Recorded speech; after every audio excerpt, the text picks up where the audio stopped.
Welcome dear students, আজকের এই নতুন ক্লাসে তোমাদেরকে স্বাগত জানাই। আজকে আমরা শিখব active and passive voice examples. বিভিন্ন ধরনের যে অ্যাক্টিভ প্যাসিভ ভয়েসের এক্সাম্পল আমরা অ্যাক্টিভ থেকে প্যাসিভ করে দেখাবো, প্রেজেন্ট ইনডেফিনিট টেন্সের, নেগেটিভ সেন্টেন্সের এবং ইন্টারোগেটিভ সেন্টেন্সের। জাস্ট তোমরা আমার সঙ্গে কানেক্টেড থাকবে এবং তোমরা যারা এই মুহূর্তে ভিডিওটা দেখছো তোমরা ভিডিওটা কেউ স্কিপ করবে না। এবং যারা তোমরা আমার চ্যানেলে নতুন তোমরা কাইন্ডলি আমার চ্যানেলটা সাবস্ক্রাইব করে দিও এবং যারা সাবস্ক্রাইব করেছো তাদেরকে অসংখ্য অসংখ্য ধন্যবাদ। এবং আবারও বলছি, যারা আমার চ্যানেলে নতুন তারা অবশ্যই সাবস্ক্রাইব করবে। চলো তাহলে সময় নষ্ট না করে আজকের এই ইংলিশ ক্লাসটা শুরু করা যাক। So let's get started. দেখো, আজকে আমরা শিখবো active passive voice example. Active voice এবং প্যাসিভ ভয়েসের এক্সাম্পল গুলো কি কি আছে তার আগে আমরা জেনে নেব যে অ্যাক্টিভ ভয়েস কোন বাক্যটা অ্যাক্টিভ ভয়েসে এবং কোন বাক্যটা কোন সেন্টেন্সটা প্যাসিভ ভয়েসে, সেটা কি করে বুঝবো, সেটা কি করে আইডেন্টিফাই করব, আগে সেটা একটু জেনে নিই। তারপরে আমরা অ্যাক্টিভ অ্যান্ড প্যাসিভ ভয়েসের এক্সাম্পল নিয়ে তোমাদের সামনে ডিটেলস আলোচনা করব। দেখো, আমি একটা বাক্য একটা এক্সাম্পল নিই, তাহলে ব্যাপারটা তোমাদের কাছে জলের মতো পরিষ্কার হয়ে যাবে। দেখো, he gave me a pen. দেখো, look at the sentence, he gave me a pen. এই বাক্যটাকে যদি একটু অ্যানালাইজ করি, দেখো এই বাক্যে ডেফিনেটলি হি সাবজেক্ট, দেখো গিভ ভার্ব এবং সেটা কোন ফর্মে আছে? পাস্ট ফর্মে। আমরা কি জানি? Give, gave, given. এখানে যেহেতু গেভ আছে এটা কি পাস্ট ফর্মে। মিটা দেখো এখানে অবজেক্ট, এ পেনটা এটাও কিন্তু অবজেক্ট, তাই না? এবার দেখো he gave me a pen, সে আমাকে একটা কলম দিয়েছিল। এবার আমরা দেখবো এই বাক্যের যে পারফর্মার অফ দ্য অ্যাকশন, যে ভার্বের অ্যাকশনটা কে সম্পাদন করছে। দেখো এখানে ভার্ব কে আছে? দেখো গেভ। এই ভার্বের অ্যাকশনটা কে করছে? সাবজেক্ট কে? হি। তাহলে এখানে ভার্বের অ্যাকশনটা সম্পাদন কে করছে? ডাইরেক্ট সাবজেক্ট করছে। তাহলে যে বাক্যটাতে আমরা যখন দেখব যে ভার্বের অ্যাকশনটা ডাইরেক্ট সাবজেক্ট করছে, তখন তাকে আমরা কি বলবো? Active voice. তখন এটাকে আমরা যেমন বলছি কি অ্যাক্টিভ ভয়েস। এই বাক্যটা অবশ্যই অ্যাক্টিভ ভয়েসে আছে। কেন? কারণটা কি? কারণ এই বাক্যে যে পারফর্মার অফ দ্য অ্যাকশন, এই যে ভার্বের কাজটা সম্পাদন কে করছে? সাবজেক্ট কে? হি, সে, তাই না? আবার দেখো, যখন আমরা দেখছি যে পারফর্মার অফ দ্য অ্যাকশন যদি সাবজেক্ট হয় সেক্ষেত্রে সেটা অ্যাক্টিভ ভয়েসে থাকছে। এবার দেখি প্যাসিভ ভয়েস, তাহলে কি বলছি? দেখো আমি যখন বলছি, দেখো a pen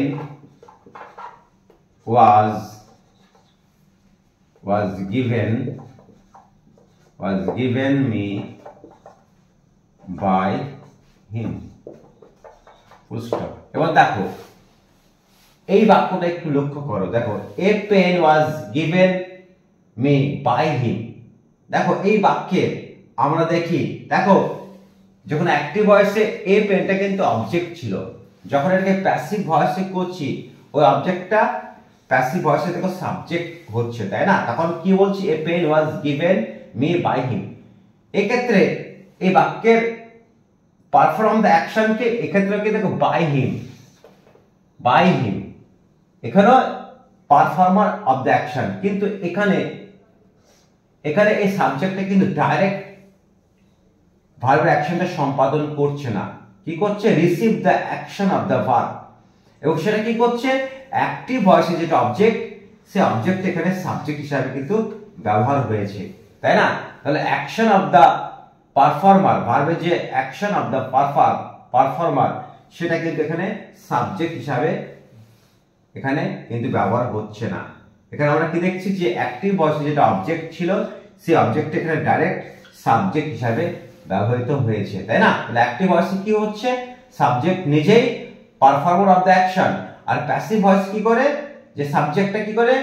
receive the action of the verb, ভার্বের অ্যাকশনটা যে সে জাস্ট গ্রহণ করে। অ্যাক্টিভ ভয়েসে ডাইরেক্ট ভার্বের অ্যাকশনটাকে সম্পাদন করে। এবার আমরা কতগুলো অ্যাক্টিভ থেকে প্যাসিভ ভয়েসের এক্সাম্পল নিয়ে তোমাদের সামনে ডিটেলস আলোচনা করব। চলো আলোচনা করা যাক। আমি 1 নম্বর দেখো একটা নেই, যে নম্বর 1, 1 নম্বর, I play cricket daily. I play cricket daily. দেখো এটা অ্যাক্টিভ ভয়েস আছে, এটাকে আমরা প্যাসিভে করব। দেখো I play cricket daily, এটা প্রেজেন্ট ইনডেফিনিট টেন্স। এখানে সাবজেক্ট দেখো I, ভার্ব প্লে, ফর্ম কি play, played, played, object cricket. Passive করলে নিয়মটা কি, অবজেক্টকে সাবজেক্ট করব। তাহলে লিখো ক্রিকেট, ক্রিকেট, তারপরে প্রেজেন্ট ইনডেফিনিট টেন্স এম যার মধ্যে যেকোনো একটা বসবে। ক্রিকেট এখানে কি বসবে, ইজ, ক্রিকেট ইজ। ভার্বের PP form play, played, played, cricket is played, played. এবার এই ডেইলিটা আগে পড়ে নেব, ডেইলি বাই, এখানে সাবজেক্ট আছে আই, আয়ের অবজেক্ট প্রনাউন কি বলতো, মি। দেখো লিখেছিলাম কি আই প্লে ক্রিকেট ডেইলি, সেটাকে প্যাসিভ করে কি হচ্ছে, cricket is played daily by me, তাই না? আমরা 2 নম্বরে চলে যাব, নাম্বার 2 এক্সাম্পলে চলে যাব। খুব সহজ অ্যাক্টিভ থেকে প্যাসিভ করা, জাস্ট টেন্সের জ্ঞান এবং মনে রাখতে প্রতিটা ক্ষেত্রে কিন্তু ভার্বের পিপি ফর্ম কিন্তু বসবে, তাই না? এবার দেখো number 2, he is singing a song, he is singing a song, full stop। দেখো এই বাক্যে সাবজেক্ট হি, দেখো ইজটা কি এভি, অক্সিলারি ভার্ব বা মেন বা হেল্পিং ভার্ব। সিঙ্গিং এটা ভার্ব, এটা সিঙ্গিং কেন, এটা যেহেতু প্রেজেন্ট কন্টিনিউয়াস টেন্স বলে মূল ভার্বের সঙ্গে আইএনজি যুক্ত হয়েছে। মূল ভার্ব কি sing, sing, sang, sung, a song, object. এটা যেহেতু কোন টেন্সের, প্রেজেন্ট কন্টিনিউয়াস টেন্সের উপরে অ্যাক্টিভ থেকে প্যাসিভ করার নিয়ম। দেখো কি করব, অবজেক্ট কি আছে, এ সং, লিখো আগে এ সং, এ সং, তারপরে কি এম ইজ আর যে কোনো অ্যাক্টিভ বসবে, এখানে এর সঙ্গে পরে কি ইজ, এ সং ইজ।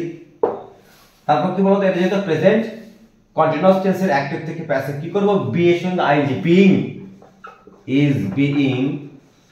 মূল ভার্ব কি সিং, সিং, স্যাং, সাং, সাং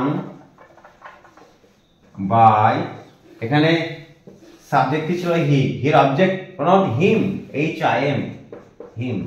দেখো ফুল স্টপ। তাহলে ছিল কি he is singing a song, passive করলে কি হয়ে যাচ্ছে, a song is being sung by him, তাই না? এবার আমরা চলে যাব নাম্বার 2 তে। 2 করলাম, নাম্বার 3 তে আমরা চলে যাব। 3 নম্বর एग्जांपल আমরা চলে যাব। দেখো 3 নম্বর, the man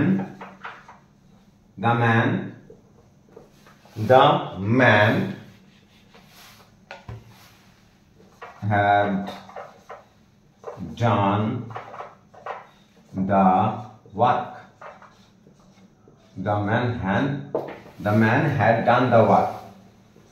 দেখো এখানে subject the man, done verb, had টা কি বলতো, av, object the work। এটা কোন tense, the man had done the work, past perfect tense করো, the work। এটা যেহেতু কোন টেন্সে, পাস্ট পারফেক্ট টেন্সে, তার নিয়মটা কি, অ্যাক্টিভ থেকে প্যাসিভ করার জন্য অবজেক্টকে সাবজেক্ট হিসেবে লেখার পরে কি করব, হ্যাড বিন আসবে, the work had been। Verb কি ছিল, দেখো পারফেক্ট টেন্সে ভার্বের থার্ড ফর্মটাই থাকে। তাহলে এখানে কি হলো, ডান বাই, সাবজেক্ট কি ছিল, the man, কোনো চেঞ্জ হবে না, the man by the man, full stop. ছিল কি, the man had done the work had been done by the man, তাই না? জাস্ট আমরা গ্রামাটিক্যাল রুলসগুলো ফলো করব অ্যাক্টিভ থেকে প্যাসিভ করার সময়। বিভিন্ন টেন্সের উপরে এক একটা টেন্সের উপর এক একটা নিয়ম আছে অ্যাক্টিভ থেকে প্যাসিভ।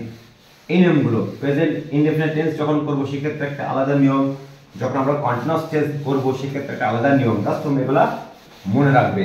আমরা আবার নাম্বার 4 এ চলে যাব, তাই না? দেখো number 4, the thief stole the box, full stop। দেখো the thief stole the box, subject দেখো the thief, stole verb, the box object। এটা কোন টেন্স আছে বলো তো? the thief stole the box, চোরটা বাক্সটি চুরি করেছিল, এটা পাস্ট টেন্সে আছে। তাহলে পাস্ট ইনডেফিনিট টেন্সের অ্যাক্টিভ থেকে প্যাসিভ করব, করো। আগে দি বক্স চলে আসবে নিয়ম অনুসারে, দি বক্স। এটা কোন টেন্সে? Past indefinite tense. তাহলে অবজেক্টকে সাবজেক্ট হিসেবে লেখার পরে ওয়াজ অথবা ওয়্যার বসবে। এখানে দা বক্সটাকে থার্ড পারসন সিঙ্গুলার নাও, তাহলে কি বসবে? ওয়াজ। দ্য বক্স ওয়াজ। এবার ভার্ব কি ছিল? দেখো স্টোল, স্টিল, স্টোল, স্টোলেন। তাহলে পিপি ফর্ম বা থার্ড ফর্মটা কি বলতো? Stolen. The box was stolen, stolen by the thief, by the thief. খুব সোজা, তাই না? এটা পাস্ট ইনডেফিনিট টেন্সের অ্যাক্টিভ থেকে প্যাসিভ করা হলো। এবার আমরা চলে যাব নাম্বার 5 এ। নাম্বার 5টা আরো গুরুত্বপূর্ণ, তাই না? দেখো the old man was watching TV। দেখো the old man was watching TV, the old man subject, was helping verb বা auxiliary verb, আর watching এটা মেন ভার্ব। এটা যেহেতু পাস্ট কন্টিনিউয়াস টেন্স সে কারণে মূল ভার্ব ওয়াচ থেকে ওয়াচিং হয়েছে, তাই না? Watch, watched, watched. আর টিভিটা কি? অবজেক্ট। আমরা অবজেক্টকে সাবজেক্ট করব, তাহলে কি করব? TV, TV. তারপর এটা কোন টেন্সের? পাস্ট কন্টিনিউয়াস টেন্সে অ্যাক্টিভ থেকে প্যাসিভ করার নিয়মটা কি? প্রথমে অবজেক্টকে সাবজেক্ট হিসেবে লেখার পরে ওয়াজ অথবা ওয়্যার বসবে। তার টিভি ওয়াজ, ওয়াজ। এটা যেহেতু কন্টিনিউয়াস টেন্স তাহলে বিই সঙ্গে আইএনজি যুক্ত অবশ্যই হবে। TV was being, be ING, being. Verb কোনটা? Watch, watch, watched, watched.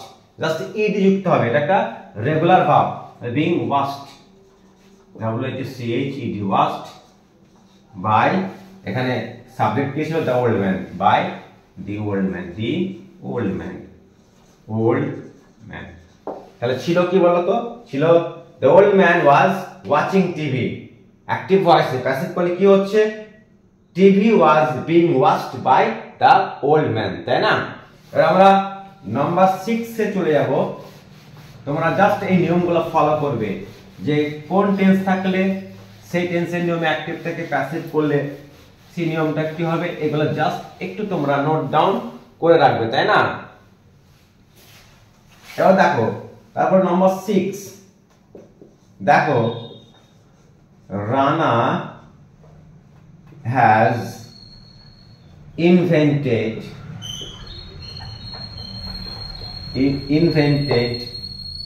a device। দেখো Rana has invented a device, subject Rana, subject has AV বা auxiliary verb, invented verb, a device object। এটা কোন টেন্স আছে? Rana has invented a device। Device মানে কি? যন্ত্র। একটা ডিভাইস আবিষ্কার করা, ইনভেন্ট আবিষ্কার করা। এটা কোন টেন্স আছে? প্রেজেন্ট পারফেক্ট টেন্সে, তাই না? চলো, a device, a device। দেখো আমরা যখন প্রেজেন্ট পারফেক্ট টেন্সের ভয়েস চেঞ্জ করব, অ্যাক্টিভ থেকে প্যাসিভ করব, তখন অবজেক্টকে সাবজেক্ট হিসাবে ব্যবহার করার পরে হ্যাজ বিন অথবা হ্যাভ বিন বস according to subject, person and number. এখানে a device third person singular number, তাহলে কি বসবে? Has been. A device has been, has been. একই নামে আর পারফেক্ট টেন্সে অলওয়েজ ভার্বের পিপি ফর্মটা দেওয়াই থাকে। তাহলে কি হবে? এ device has been invented, invented, invented.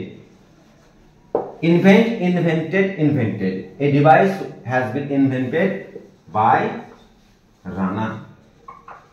Full stop. ছিল কি Rana has invented a device, অ্যাক্টিভে প্যাসিভ করলে কি হচ্ছে a device has been invented by Rana. Number আমরা 7 চলে যাব। নাম্বার 7টা আরো গুরুত্বপূর্ণ, তাই না? দেখো, she will buy a gift, buy a gift. দেখো subject she, will AV, buy verb, a gift object, তাই না?